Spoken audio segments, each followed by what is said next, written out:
listen to that song. Why did you leave? Why did you leave initially? Well, if you watch Making the Band for like the last season, you saw that I was like tripping about management. I remember that. Business. So that's why when we went to Atlantic, I was like, oh, he's still involved? No. Who was the manager at the time? Okay. It was a very hard time for me.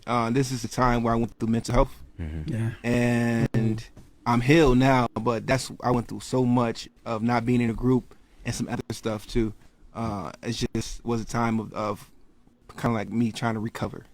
Did you go to therapy? Yes. Good job, my brother. Still do. Me too.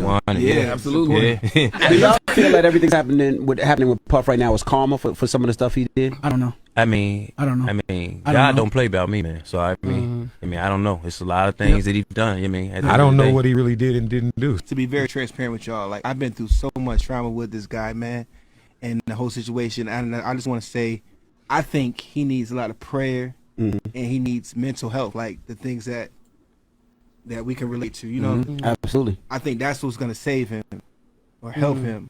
Yeah. Nothing else. I don't think we should talk about him. I don't think we should make fun of him. It's like real sick. A lot of the stuff is funny though. It is funny. I agree with you, Q. I'm with you 100%. But to Jeff's point, it is a lot of comedy. A joke is a joke. But there's also a lot of trauma there. Sometimes that's all you can really do. I just think you just laugh at it. Just not all of it. When they put out all the thousands of bottles of baby oil, bro, it's funny. But you know what it is, Q? Like a lot of times, man, you see people. A lot of times when we talk about people's trauma, it makes it feel like we're making excuses for him, but it really is. That really probably is the root of all of this shit. Yeah. You know, like hurt people, man. There we go. Yeah, for sure. We go. You had trauma from that dude way before any of these allegations, right? So interviews, and you know these questions are going to come up. Does it trigger things? To be honest, and it used to. In my documents that I have for my mental health, I have his name mentioned in there. But it used to traumatize me a lot, to where everybody thought something was really wrong with me and stuff. But I just don't blame him. I blame people around him too, because they ain't innocent either. So it's a lot, man. That's the thing, like you said, enablers, people around him who are, whatever happened, we don't know because he's not found guilty or anything like that. But the people around him that's allowing it to happen, a lot of times those people are just as guilty. You know, just as they are. I've seen something and never said something. Say something now. I seen it. Well, how come you didn't say it then? You could have saved that person or you could have helped that person. So when we see things like that, that's why I always feel like it's good to talk about things where people understand, because a lot of people don't understand the industry. They just see the gold and the glisten, the cars, the mansions, the jewelry, the clothes. They're like, this is what I want. Right. But a lot of times they don't know how that happened, you know? Yeah. So when you hear the Aubrey O'Days and the D Woods talking, how did that make y'all feel? I mean, for me, I just seen it, and I really didn't know. You know what I'm saying? And for us to be so close with them, and experience so much with them, to not know that they was experiencing those kind of things, that was weird to me, because I literally never heard nothing like that about any of them while we were there. Now, we experienced some of the stuff with him,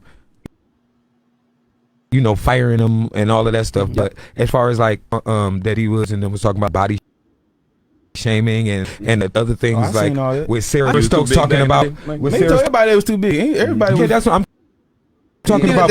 But it was further. She went. Like Sarah Stokes was talking about, he touched her inappropriately and things like that. I never really experienced those, and I never seen them act that kind of way, but that could be their mask or their shield. I'm not saying it did, but I'm just saying that they brothers, they never disclose those kind of things with us. And the sad thing with men, but your brother was Hakeem. Going through something. But shout out to Day 26. Shout out to Day 26. You guys can watch the full interview, of course, on the Breakfast Club. Shout out to the Breakfast Club. But go ahead, Hakeem, your commentary on. Pretty much, it seems like everybody is speaking about Diddy now, but they didn't do that before. Go right ahead. Because Diddy had enough power to stop you from doing anything, and he still has power. Because here's the thing: these guys still can't release a record. They still haven't put out music in years. They're still tied to ironclad contracts. But one thing I said when this whole allegation thing come out, why nobody speaking positive about Diddy? Nobody has rushed to his aid. Where's Harv Pierre? Where's Harv Pierre? Good point. You know what I mean? Not saying anything. Not gonna say anything. Why his mother hasn't said nothing? Why his sons ain't never said nothing? Nobody is speaking positive about this man. And the thing is, he has done enough in hip hop to make you not like him. And the thing is, he didn't help anybody. He made money off our own people. When it comes to us as people, we feed off of our own people. We eat our own people. And this is an example that the chickens came home to roost. But Q was saying we should be praying for P. Diddy. Should we be praying for P. Diddy? Even though he mistreated a lot of people? I 100% agree. Q's coming from I 100% agree with him. These are still our brothers. So we need to teach him that he's done something wrong and try to help rehabilitate him. Oh man, when it comes to the P. Diddy situation, P. Diddy allegations and P. Diddy, everything I did with P. Diddy, and he seemed like how these artists are talking about their experience with him. I can't say like they're very traumatized. It seems like they're very traumatized. It seems like they're very scared. There's certain things that happen they don't want to speak about because of the backlash they may receive from the media or from P. Diddy themselves. So they try not to say anything at all. That's why I told you guys when we did a situation when we were talking about D. Woods. I say if anybody know any information what really happened with P. Diddy, D. Woods and Aubrey. And you saw how Charlamagne even and also DJ Envy mentioned D. Woods and also Aubrey O'Day, because I'm telling you, like, they know exactly what was going on. Of course, P. Diddy will handle the man totally differently than the women, because like the man said, they say, hey, we didn't see all that the women are talking about. Of course, because you're not women, so you're not gonna see how you handle women. You're gonna see how you handle you. Yep. But shout out to Q. Not only that, going to get therapy, going to get help, try to do what's best for him and his family and for his loved ones. You know, especially when there are a lot of people say black men are traumatized, black men are dealing with a lot of stress. It seems like there are some black men are really taking their mental health really, really serious and getting the help they truly need. So, main topic of today's show, and of course, before the end, we have some other topics to cover before we head up and out of here. But main topic, Hakeem, American airline plane collided with the Black Hawk helicopter. That's when it's supposed to happen.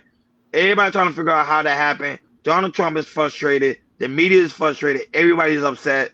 I have clips to play before we obviously deep dive. We actually have a video of a man who say apparently he lost one of his wife on the flight with the American airline plane, and it was a jet. So people would know it was not actually a big airplane. It was actually a jet.